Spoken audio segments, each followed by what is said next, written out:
Hello दोस्तों, नमस्कार। स्वागत है एक बार फिर से आप सभी के अपने प्रिय चैनल पर। दोस्तों अभी की जो सबसे बड़ी खबर आ रही है, जहां पर चाइना के इस ड्रैगन ने दे दी है बड़ी धौंस। जी हां दोस्तों, राष्ट्रपति जिनपिंग ने कह दी है पूरे दुनिया को धमकी देते हुए ये बड़ी बात। बताएंगे दोस्तों क्या कहा है इन्होंने, साथ ही आपको बताएंगे जहां परमाणु क्षमता बढ़ाकर अब अमेरिका को टक्कर देने की सोच रहा है चाइना। जी हाँ दोस्तों, 100 मिसाइलों का ठिकाना बना रहा है ये ड्रैगन। जी हाँ दोस्तों, इससे भी जुड़ी बड़ी जानकारी देंगे दोस्तों आपको। साथ ही बताएंगे जहां पर चीन के साथ जंग की तैयारी में भी जुट गया है अमेरिका। जी हाँ दोस्तों, एक तरफ से ही नहीं दोस्तों, अमेरिका भी अपने तरफ से चाइना के खिलाफ बड़ी तैयारी कर रहा है। जी हाँ दोस्तों, बताएंगे ये गुपचुप युद्धाभ्यास किस देश के साथ में अमेरिका कर रहा है दोस्तों चाइना के खिलाफ। साथ ही आपको अगली खबर में बताएंगे जहां पर रूस ने ब्रिटिश युद्धपोत को घेरा तो अमेरिका ने 21 साल बाद भेजी महाविनाशक परमाणु पनडुब्बी। क्या होगी जंग? जी हाँ दोस्तों, इससे जुड़ी हर तरह की खबर आपको बताएंगे दोस्तों। साथ ही बताएंगे जहां पर सेना प्रमुख ने कहा है भारत पाकिस्तान के बीच समझौते के बाद सुधरे हैं जम्मू कश्मीर के हालात, नहीं हुई है कोई भी घुसपैठ, लेकिन ड्रोन हमले पर भी उन्होंने बड़ी बात कही है दोस्तों। बताएंगे क्या कहा है उन्होंने। साथ ही बताएंगे आपको जहां पर हिंदी बोलकर दिल जीत रहे हैं अफगानिस्तान के राजदूत। जी हाँ दोस्तों, प्रधानमंत्री मोदी जी ने दी है गुजरात या पंजाब के इन इलाकों में जाने की बड़ी सलाह। जी हाँ दोस्तों, क्या है दरअसल मुद्दा, ये भी बताएंगे दोस्तों आपको। साथ ही अगली खबर में बताएंगे जहां पर कश्मीर पर हल्ला, उइगर मुसलमानों पर नहीं खुला इमरान का मुंह, लेकिन चाइना के खिलाफ की जब सवाल पूछा गया दोस्तों तो पाकिस्तान के इमरान ने कहा कि जो चाइना कहे वही सही है। जी हाँ दोस्तों, बताएंगे इस चाइना की चापलूसी करने वाले इमरान की बड़ी कहानी दोस्तों। साथ ही आपको बताएंगे जहां पर आखिर चाइना साउथ चाइना सी को लेकर दुनिया से भिड़ने को क्यों है तैयार। जी हाँ दोस्तों, बताएंगे इसके पीछे का बड़ा कारण क्या है दोस्तों। साथ ही आपको बताएंगे जहां दरभंगा ब्लास्ट में अब बड़ा खुलासा हुआ है दोस्तों, जहां पिता रिटायर फौजी, बेटे निकले लश्कर के आतंकी। जी हाँ दोस्तों, अब तक छिपे हुए थे ये बड़े और गहरे राज। जी हाँ दोस्तों, रेलवे में इस ब्लास्ट के बाद इनके खिलाफ बड़ा साजिश का खुलासा निकलकर सामने आया दोस्तों। बताएंगे इस खबर से भी जुड़ी आपको सारी चीजें। साथ ही आपको बताएंगे जहां पर योग गुरु बाबा रामदेव से विवाद के बीच IMA से प्रधानमंत्री नरेंद्र मोदी जी ने की है अपील। बताएंगे किस बात पर दोस्तों, तो जानने के लिए बने रहिएगा दोस्तों वीडियो के अंत तक। और अभी खबरों में आगे बढ़ने से पहले अगर आप भी मानते हैं कि मोदी जी है तो हर चीज संभव है, भारतीय सेना है तो हमारा देश गर्व से जी रहा है, और इस कोरोना काल में डॉक्टर ही भारत के लिए सबसे बड़े रक्षक है दोस्तों, और योगी जी होने वाले हमेशा के लिए उत्तर प्रदेश के मुख्यमंत्री। तो वीडियो को फटाफट से कर दीजिए लाइक, चैनल को अभी कर दीजिए सब्सक्राइब, बेल आइकन दबाइए, साथ ही कमेंट बॉक्स में लिख दीजिएगा जय हिंद जय भारत। दोस्तों तो चलते हैं पहली और सबसे बड़ी खबर की तरफ, जहां पर ड्रैगन की बड़ी धौंस, वो भी पूरी दुनिया को। कहा गुजर गया वो दौर जब चीन को धमकाया जाता था, अब वर्ल्ड क्लास होगी हमारी सेना और दुश्मनों को दिया जाएगा मुंह तोड़ जवाब। जी हाँ दोस्तों, चीन की कम्युनिस्ट पार्टी के 100 साल पूरे होने पेइचिंग शानदार जश्न मनाया गया दोस्तों। इस समारोह को संबोधित करते हुए चीनी राष्ट्रपति शी जिनपिंग ने ताइवान पर अमेरिका समेत इन बड़े देशों को खुली चेतावनी दी है दोस्तों। शो ने शी जिनपिंग ने कहा कि चीन को परेशान करने वाला समय अब गुजर गया, हम किसी भी विदेशी ताकत को इजाजत नहीं देंगे कि वो हमें आंखें दिखाए, हमें दबाए या फिर हम पर अधिकार जमाए। अब आंखें दिखाने वालों को मुंह तोड़ जवाब दिया जाएगा। जी हाँ दोस्तों, चीन की कम्युनिस्ट पार्टी के 100 साल पूरे होने पर आयोजित समारोह में चीनी राष्ट्रपति शी जिनपिंग बिल्कुल माओ तसे तुंग की तरह कपड़े पहनकर पहुंचे थे दोस्तों। इस दौरान चीनी जनता को संबोधित करते हुए जिनपिंग ने कहा कि अगर कोई भी विदेशी ताकत हमको आंखें दिखाने का प्रयास करती है तो उसे चीन के 1.4 अरब लोगों की फौलादी ताकत से निपटना होगा। हम ऐसी विदेशी ताकतों को उन्हीं के भाषा में जवाब देंगे। तो सुना आपने दोस्तों किस प्रकार से पूरी दुनिया को चाइना ने धमकी के लहजे में ये जवाब दिया है दोस्तों। ऐसे में आपको क्या लगता है, क्या इस चाइना को सभी देशों को मिलकर जवाब देना चाहिए दोस्तों, वो भी लातों से ना कि मुंह से? जी हाँ दोस्तों, अगर आप भी इस बात का सपोर्ट करते हैं तो कमेंट सेक्शन में कि एक बार आईना जरूरी है चाइना को दिखाना। जी हाँ दोस्तों, ये बात कमेंट में जरूर कह दीजिएगा। बढ़ते अगली खबर की तरफ, जहां पर परमाणु क्षमता बढ़ाकर अमेरिका को टक्कर देगा चीन, 100 मिसाइल ठिकाने बना रहा है ड्रैगन। ड्रैगन जी हाँ दोस्तों सुपर पावर अमेरिका को टक्कर देने के लिए चीन एड़ी चोटी का जोर लगा रहा है दोस्तों। अमेरिका की बराबरी करने का ख्वाब पाले बैठा चीन अपने परमाणु ताकत में लगातार इजाफा कर रहा है। रिपोर्ट की अगर माने तो चीन देश के पश्चिमी भाग में स्थित एक रेगिस्तानी इलाके में 100 से अधिक नए मिसाइल साइलो यानी ठिकानों, आपको बता दें साइलो एक तरह से अंडरग्राउंड चेंबर होता है दोस्तों जहां मिसाइल को फायरिंग के लिए हमेशा तैयार रखा जाता है, उसका निर्माण चाइना कर रहा है दोस्तों। विशेषज्ञों का कहना है कि इसके जरिए चीन अपनी परमाणु क्षमताओं का विस्तार करने की योजना पर आगे बढ़ रहा है। जी हाँ दोस्तों, वॉशिंगटन पोस्ट के अनुसार कैलिफोर्निया में James Martin centre for non proliferation studies के शोधकर्ताओं द्वारा प्राप्त सैटेलाइट तस्वीरों से ये पता चला है। जी हाँ दोस्तों, अगली खबर की बात करें ऐसे में तो चीन के साथ जंग की तैयारी में अब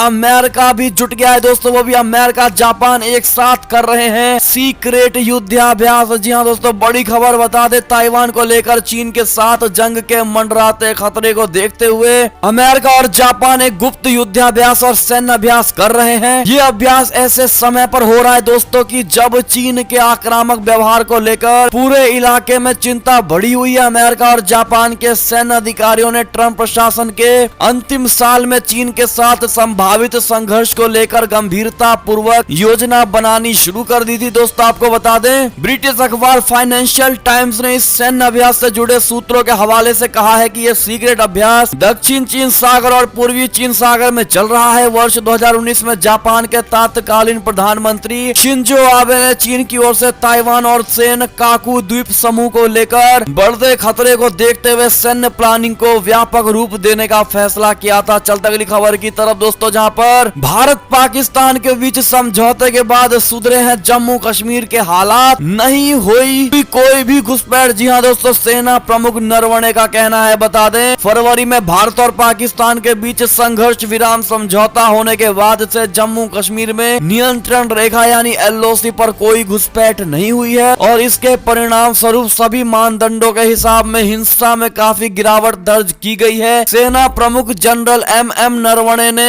एक संस्थान में वार्ता सत्र के दौरान कहा है कि हमेशा शांति तथा विकास प्रक्रिया को बाधित करने वाले तत्व रहेंगे और सुरक्षा बलों को इस चुनौती को ध्यान में रखना होगा। भारत और पाकिस्तान की सेनाओं के तनाव कम करने के उद्देश्य से 25 फरवरी की घोषणा यानी कि LOC पर संघर्ष विराम रखेंगे लागू किया गया है दोस्तों। ऐसे में उन्होंने ड्रोन से हुए हमले को लेकर भी बड़ी बात कही है दोस्तों। नरवणे जी ने कहा है कि ड्रोन से जिस प्रकार से हमला किया गया है इसकी अभी तक कोई भी रिपोर्ट नहीं आई है कि ड्रोन आखिर आया कहां से था, लेकिन इसकी जांच अभी पूरी तरह चल रही है दोस्तों। जैसे ही रिपोर्ट आती है हम उसके खिलाफ कड़ा एक्शन लेंगे, लेकिन उससे पहले हमारी भारतीय सेना ड्रोन जैसे तकनीकों को सीखने में लगी हुई है दोस्तों और एक ना एक दिन उस तकनीक को सीख जाएंगी दोस्तों और हमारा भारत भी एक एडवांस भारत होने वाला है। क्या लगता है आपको दोस्तों? और नरवणे जी की बात पर कितना भरोसा है आपको कमेंट करके जरूर बताइएगा 0 से 100% के बीच में। जी हाँ दोस्तों, बढ़ते अगली खबर की ओर, जहां पर हिंदी बोलकर दिल जीत रहे हैं अफगानिस्तान के राजदूत। प्रधानमंत्री ने दी गुजरात पंजाब के इन इलाकों में जाने की सलाह। जी हाँ दोस्तों, प्रधानमंत्री नरेंद्र मोदी जी ने बृहस्पतिवार को कहा कि भारत में अफगानिस्तान के राजदूत फरीद मामुंदजई का एक भारतीय चिकित्सक के साथ सुखद अनुभव भारत अफगानिस्तान के रिश्तों की खुशबू की महक है। मोदी जी ने यह बात मामुंदजई के हिंदी में किए गए एक ट्वीट के जवाब में कहा, जिसमें उन्होंने अपने अनुभव को साझा करते हुए भारत और भारतीयों की प्रशंसा की है। बढ़ते हैं दोस्तों अगली खबर की तरफ, जहां पर कश्मीर पर हल्ला, उइगरों मुसलमानों पर नहीं खुला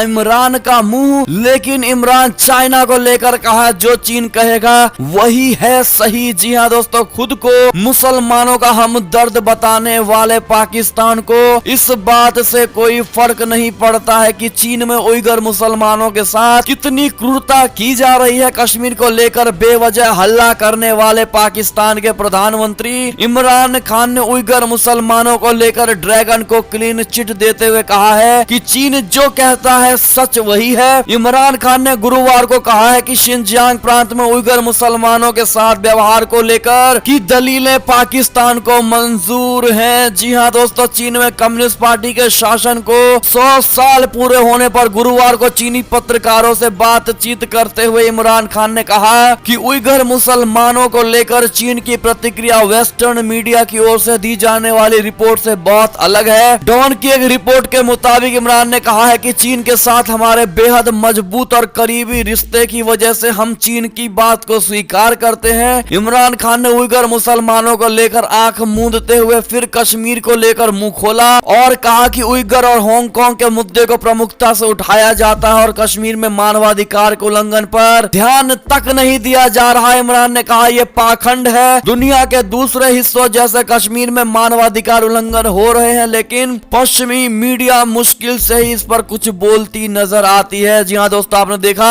किस तरह से मुसलमानों का हमदर्द कहने वाले इस इमरान खान ने उइगरों को छोड़ कश्मीरी मुद्दा उठाने की कोशिश की है दोस्तों, और हमेशा कश्मीरी राग अलापने की तैयारी में लगे रहते हैं इमरान खान। इस पर आपकी क्या राय होने वाली है दोस्तों, जो इस तरह के चाइना की चापलूसी करते हैं? दोस्तों कमेंट में राय अवश्य दीजिएगा और ऐसे लोगों को क्या नाम से पुकारना चाहिए सजेशन जरूर दीजिएगा। दोस्तों बढ़ते अगली खबर की तरफ, जहां पर क्या पाकिस्तान में सेना और सरकार के खिलाफ नहीं बोल सकेगा मीडिया? नए नियमों के ड्राफ्ट पर बरपा हंगामा। बता दे पाकिस्तान के इमरान खान ने मीडिया को लेकर नए नियमों का प्रस्ताव तैयार किया है दोस्तों, जिसे लेकर पड़ोसी मुल्क में हंगामा बरपा है। विपक्षी दलों पाकिस्तान पीपुल्स पार्टी और पाकिस्तान मुस्लिम लीग नवाज ने नए कानून को मीडिया मार्शल लॉ करार देते हुए कहा है कि यह अभिव्यक्ति की आजादी पर रोक का नियम है। इमरान खान सरकार Pakistani media development authority ordinance 2021 लाना चाहती है, जिसे लेकर विवाद खड़ा हो गया है दोस्तों। PMLN की प्रवक्ता मरियम औरंगजेब ने कहा है कि ये मीडिया पर नियंत्रण की कोशिश है। इसके जरिए सरकार मीडिया संस्थानों को अपना मुखपत्र बना लेना चाहती है या फिर उन्हें बंद होना पड़ेगा।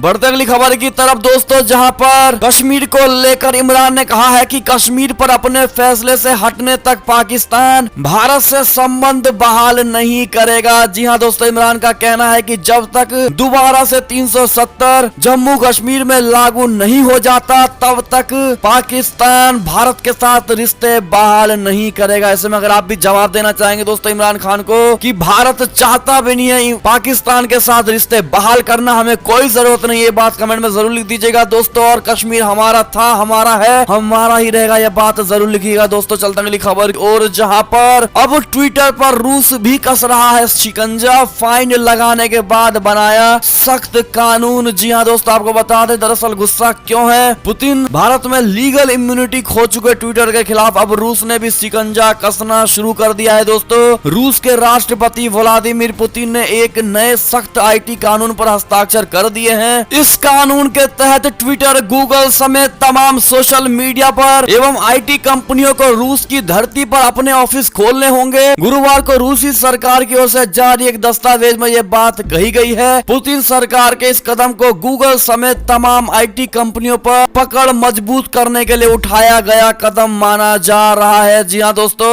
दरअसल बीते काफी समय से रूस विदेशी IT कंपनियों पर अपनी निर्भरता को कम करने की कोशिश कर रहा है। हाल ही में रूस ने कुछ सामग्री को अवैध घोषित किया था। जी हाँ दोस्तों, उसे डिलीट न करने वाली कंपनियों पर भारी जुर्माना लगाया था। जी हाँ दोस्तों, इसके अलावा दंड के तौर पर ट्विटर की स्पीड को भी कम करने का फैसला लिया गया था। जी हाँ दोस्तों, बढ़ते अगली खबर की तरफ, जहां पर अफगान आतंकियों ने इमरान खान को दिया है बड़ा जख्म, मार गिराए पाकिस्तानी सेना के 5 जवान। जी हाँ दोस्तों, अफगानिस्तान में तालिबान सहित बाकी आतंकी संगठनों को शह देना पाकिस्तान को भारी पड़ता दिखाई दे रहा है। जी हाँ दोस्तों, मंगलवार को 2 अलग अलग आतंकी हमलों में पाकिस्तानी सेना के 5 जवान मारे गए। बताया ये जा रहा है दोस्तों कि इन मामलों में कई जवान घायल भी हुए हैं, जिनकी स्थिति गंभीर बनी हुई है। कुछ दिन पहले ही पाकिस्तान के आंतरिक मंत्री शेख रशीद ने कबूला था कि तालिबानी आतंकियों के कई परिवार पाकिस्तान में पनाह लिए हुए हैं। जी हाँ दोस्तों, अगली खबर की बात करें ऐसे में तो चीन साउथ चाइना सी को लेकर दुनिया से भिड़ने को क्यों है तैयार। जी हाँ दोस्तों, मामला केवल चीन का होता तो विवाद नहीं था, लेकिन साउथ चाइना सी के आसपास के देश भी इसके कुछ हिस्सों पर अपना दावा जताते हैं। तो वहीं अमेरिका और पश्चिमी देश, यहाँ तक कि नेटो भी इस इलाके में चीन की परियोजना को लेकर कई बार चिंता जताई है। दोस्तों, जानकार मानते हैं कि साउथ चाइना सी का विवाद कुछ देशों के बीच के झगड़े से कहीं अधिक है। चीन का यहाँ बढ़ता दखल विश्व मानचित्र में नए बदलाव की ओर भी इशारा है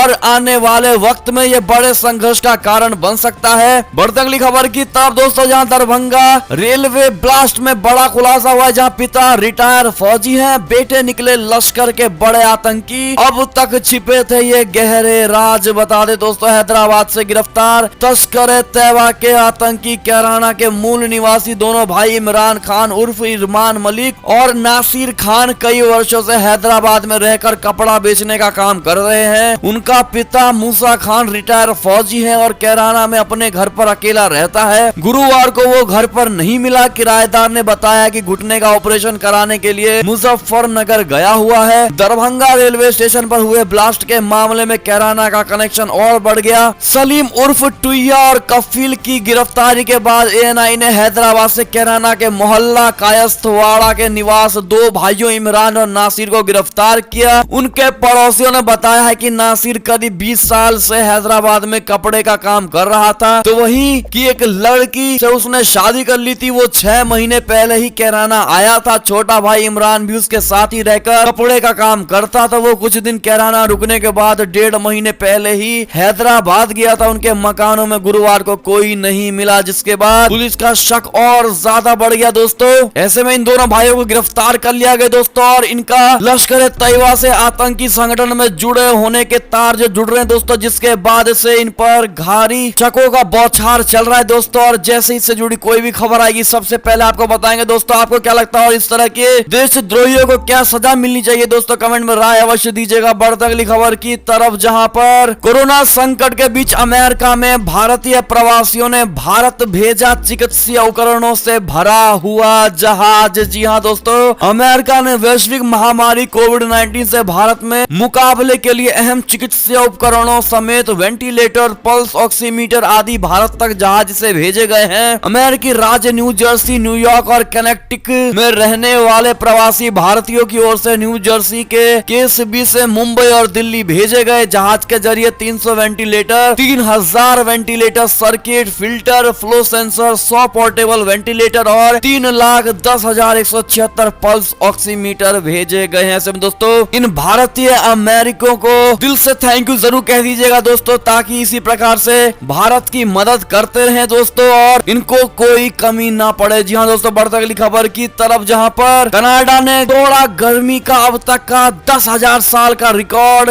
डीट होम से एक दिन में 230 लोगों की मौत। जी हाँ दोस्तों, कनाडा के आसमान में बने डीट डोम के कारण गर्मी ने 10,000 साल का रिकॉर्ड तोड़ दिया। ब्रिटिश कोलंबिया प्रांत में तो पारा 49.44 डिग्री सेल्सियस तक का रिकॉर्ड किया गया है। जी हाँ दोस्तों, बढ़ते अगली खबर की तरफ, जहां पर डिफेंस से जुड़ी सर्विस में शामिल कर्मचारियों की हड़ताल पर रोक। सरकार लाई अध्यादेश जिसमें उल्लंघन करने पर जेल की सजा। जी हाँ दोस्तों, सरकार ने बुधवार को एक अध्यादेश जारी किया जो डिफेंस से जुड़ी हुई जरूरी सेवाओं में शामिल कर्मियों के हड़ताल करने और किसी भी तरह के विरोध प्रदर्शन करने पर रोक लगाता है। आयुध निर्माणी बोर्ड यानी OFB से जुड़े कई बड़े संघों ने हाल ही में सरकार के OFB को निगम बनाने के फैसले के खिलाफ अगले महीने से अनिश्चितकालीन हड़ताल पर जाने की घोषणा की थी, जिसको देखते हुए आवश्यक रक्षा सेवा अध्यादेश 2021 लाया गया है। जी हाँ दोस्तों, अगली खबर की बात करें तो JIA ने 21वां सम्मेलन से जुड़ी खबर, जहां अमेरिका में जैन सम्मेलन को संबोधित करेंगे दलाई लामा। जी हाँ दोस्तों, अगली खबर की बात करें तो वैक्सीनेशन पर गलत बयानबाजी को लेकर गुस्साए स्वास्थ्य मंत्री डॉक्टर हर्षवर्धन और नेताओं को दे दी है ये बड़ी नसीहत। बता दें, भारत में कोरोना वायरस के खिलाफ जंग में 18 साल से ज्यादा उम्र के लोगों को वैक्सीन लगाई जा रही है, लेकिन इस बीच कई नेता वैक्सीनेशन अभियान को लेकर लगातार सवाल उठा रहे हैं दोस्तों। इसके बाद केंद्रीय स्वास्थ्य मंत्री डॉक्टर हर्षवर्धन ने गुरुवार को ट्वीट करके गलत बयानबाजी करने वाले नेताओं को फटकार लगाई है। दोस्तों, आपको बता दें, डॉक्टर हर्षवर्धन ने ट्वीट करके कहा है कि दुनिया के सबसे बड़े वैक्सीनेशन अभियान को लेकर विभिन्न नेताओं के गैर जिम्मेदाराना बयान देख रहा हूं। मैं कुछ तथ्य शेयर कर रहा हूं ताकि लोग इन नेताओं का इरादा समझ सकें। उन्होंने आगे कहा कि भारत सरकार द्वारा 75% टीके मुफ्त में उपलब्ध कराने के बाद टीकाकरण की गति तेज हुई है और जून में 11.5 करोड़ खुराकें दी गई हैं। जी हाँ दोस्तों, साथ ही उन्होंने कहा कि अगर ये नेता इन तथ्यों से अवगत हैं और अभी भी ऐसे बयान दे रहे हैं तो मैं इसे सबसे दुर्भाग्यपूर्ण मानता हूं। यदि वे नहीं जानते हैं तो उन्हें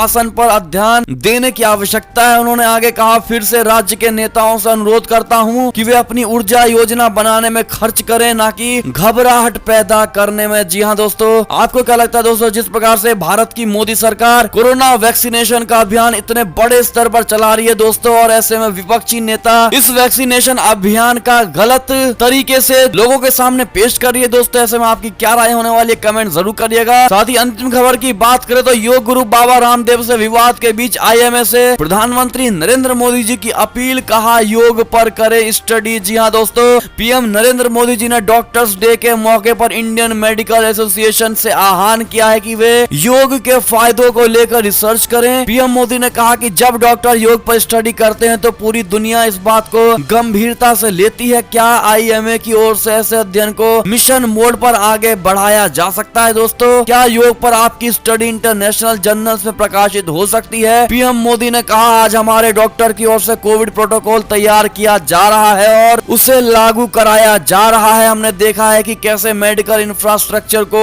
इग्नोर किया गया था। हालांकि तमाम परेशानियों के बावजूद भारत की स्थिति कई विकसित देशों के मुकाबले भी स्थिर और बेहतर रही है। जी हाँ दोस्तों, ऐसे में मोदी जी के इस योग वाले अपील को आप किस नजरिए से देखते हैं दोस्तों, और कितने भाई बहन हैं जो योग करते हैं, कमेंट में जरूर बताइएगा दोस्तों। और ये थी अब तक की सारी बड़ी खबरें। आपको हमारी खबरें कैसी लगी? आशा करता हूँ बेहद अच्छी लगी होगी दोस्तों। अगर थोड़ी भी अच्छी लगी है तो इस वीडियो को अभी अपने भाई बंधुओं में व्हाट्सएप, फेसबुक, ट्विटर के जरिए पूरे भारत में शेयर करना बिल्कुल मत भूलिएगा दोस्तों। और अभी कर दीजिए इस वीडियो को लाइक, चैनल को कर दीजिए सब्सक्राइब, बेल आइकन दबाइए, साथ ही कमेंट बॉक्स में लिख दीजिएगा जय हिंद, जय भारत। तो मिलते हैं आपसे अगली बड़ी खबर में, तब तक के लिए अपना ख्याल रखिएगा। बहुत बहुत धन्यवाद।